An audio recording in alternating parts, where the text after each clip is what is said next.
Hello, welcome back. And this video is about the most demanded topic of generative AI.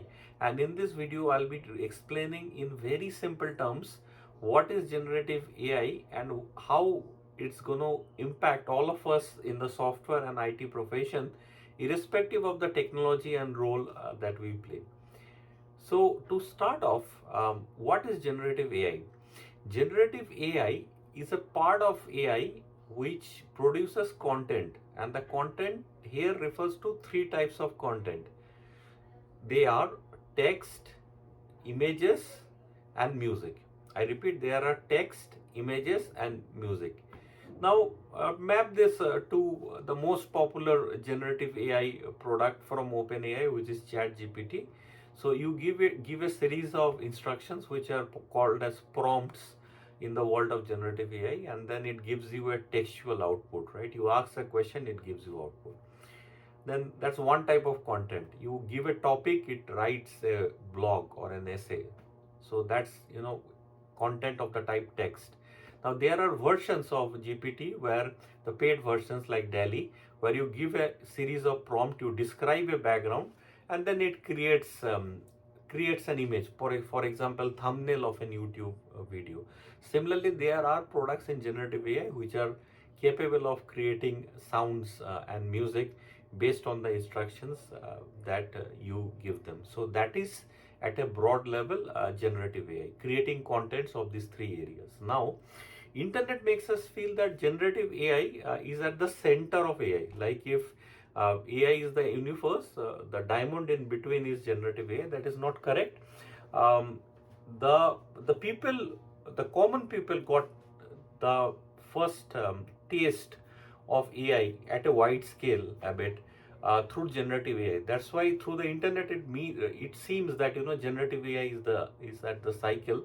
There is definitely a lot of hype around it, but there are other fields of AI also which are equally lucrative. For example, reinforcement learning, machine learning, machine vision. How does it impact us? You can say that Anirban, okay, fine, this is a product. You can, I assume you can integrate it even in enterprise software, not just as a chat standalone tool that works on your browser. Probably you integrate. How does it going to impact my job? I am a Java developer, or I am a tester, or I am a project manager, or I am a scrum master. So how does it going to do it? It cannot come and do my scrum meetings, right? So that's not the right way to think about it. What happens is that I try to explain it through the 3A model. Now, irrespective of what we do, our work in the IT and software industry at a very broad level, at a very broad and high level, can be divided into three areas. One is our work could be divided into the areas of application, analytics, or automation. For example, if you are a Java developer or a .NET developer or an SAP developer, you are in the application stream. Whereas if you are creating BI report, ETL, ETL pipelines, data lake, data warehouse, the segment which I just gave would be from the analytics stream. And then if you are in infrastructure, data center, DevOps, all these areas, you could be termed to be in the bucket of automation. RPA is also automation. So all these kind of technologies at a broad level.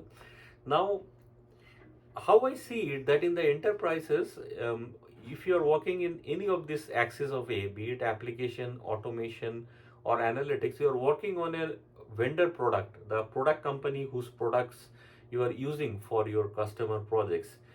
Those vendor companies or the OEMs or the product company, however you term them, they are embracing generative AI because they want to integrate into their product. For example, if you are an ERP person and you are creating a purchase order or you are adding a new vendor, generative AI is looking at the text and giving a description that what you should enter when you are creating a vendor in your ERP. Or if you are a Java developer, if you are calling an API and if there is a code assistant enabled from the product company itself, whose editor you are using, then in a way you have to go with the flow that is coming in, right? So since the product companies are adopting and all of them have generative AI because that's the market demand, so in a way, we also get looped in to use generative AI.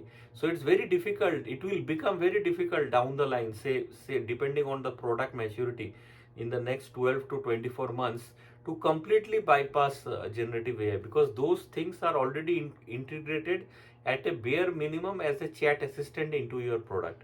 So they will be either incorporated as a chat assistant or within that window where you are doing your work, the technical window, the GUI, I mean.